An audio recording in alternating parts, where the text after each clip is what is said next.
This is the long overdue Q&A episode. Let's get started.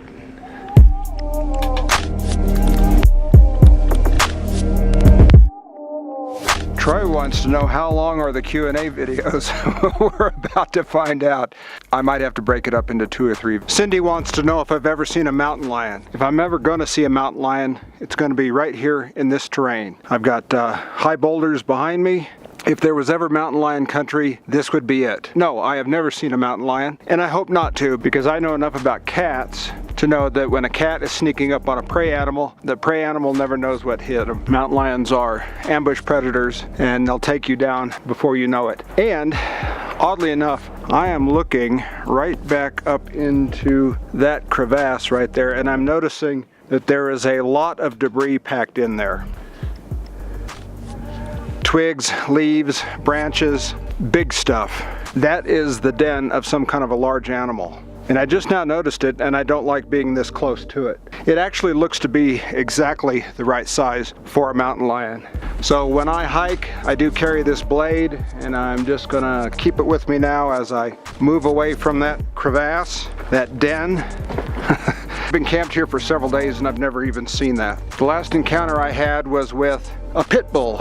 I was on a trail and I encountered a pit bull, and the pit bull came after me and the pit bull was angry. So that's what I keep this for. Carrie wants to know, can you get cell reception? I typically am in areas of very poor cell reception. I've gone up to 2 or 3 weeks without cell reception up here. What would you do in case of an emergency? I would react intuitively and live by my wits.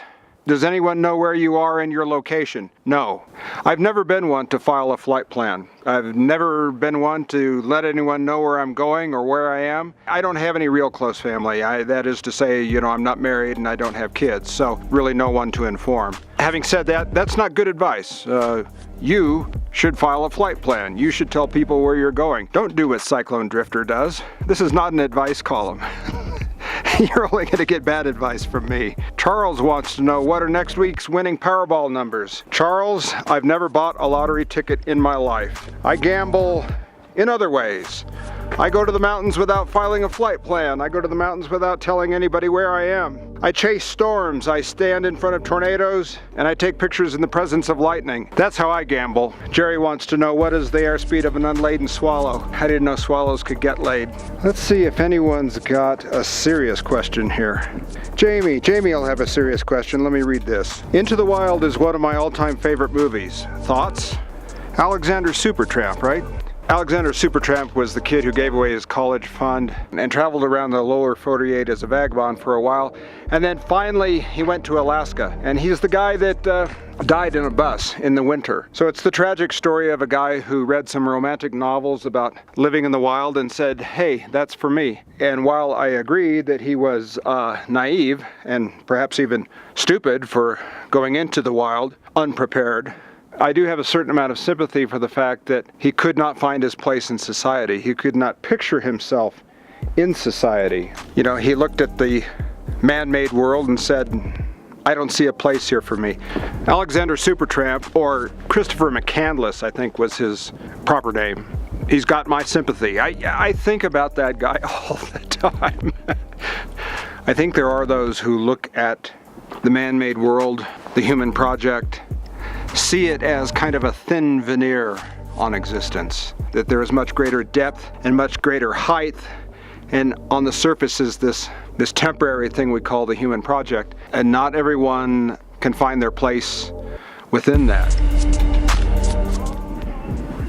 Jamie with another great question. She wants to know my thoughts on vegetarianism. She knows that I once was a vegetarian. When I researched sustainable agriculture, I began to realize that the predator plays a very important role in the health of the environment. This is a complex subject, and it's more than what I can go into in this Q&A. When I was spending a lot of time at high altitude, I would only come down from the mountain occasionally to connect on the internet. And Randy says, why come down to connect? Seems self-promoting.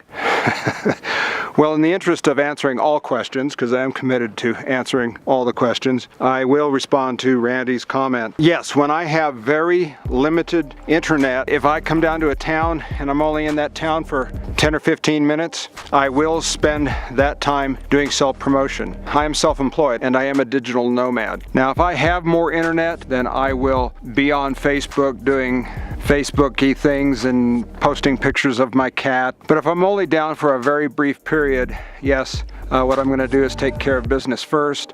So yes, it is self-promoting. Jamie wants to know, what are the essentials for a bug-out bag in the event of a natural disaster? That's probably not my area of expertise. You know, what would you need for like a backpacking trip overnight? I'm going to be interviewing a female backpacker this weekend. She goes up into the mountains alone and she backpacks. She stays out overnight for 24, 48 hours. So I will ask her, what are the essential things that you need to survive for 48 hours? And I will be dedicating an entire vlog episode to that. So that'll be coming up in the next few weeks.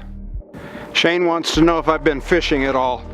And the answer is no, doggone it. I actually brought fishing gear with me, but I can't bring myself to buy out-of-state, non-resident fishing licenses for every state I'm in. Christy wants to know, where is Phantom Canyon? Phantom Canyon is where I filmed that flood a couple months ago. Phantom Canyon is just west of Colorado Springs. Teresa wants to know if I do my laundry at small town laundromats or in the river. And the answer is yes. Small jobs, I use river water. I boil it first on the campfire. Larger jobs, I have to come to town and use the laundromat. Maya wants to know, what do I do about drinking water? I buy drinking water from the same place I bought drinking water when I was living in the city. I go to the grocery store and I buy water from those purifying machines. 30, 40, 50 cents a gallon. I carry 13 gallons of drinking water with me, and that lasts me a long time. I'm very conservative with my water. I don't use my drinking water for washing. I also carry 10 gallons of bulk water with me. And bulk water is just like any old water I could find, usually from a hose. Bulk water is for washing, it's for bathing. So by keeping two different supplies of water, one being bulk, one being drinking water, then I'm just fine. And I'll tell you what, you learn how to conserve water. Unbelievable how much water I went through when I was living in a house. You know, I get my water bill, thousands and thousands and thousands of gallons. I calculated just the other day that I function on less than a gallon a day. And my hygiene is very good, but I'm telling you, you can operate on a gallon a day. I'm living proof. Except in summer, when I was camped in Missouri and it was almost 100 degrees, I was drinking a gallon a day. I was also bathing 2 or 3 times a day. Allison, oh boy, I have lots of cues for your video. Allison wants to know, Allison also wants to know, Allison wants to know, Allison, I'm gonna have to do a whole video just on your questions.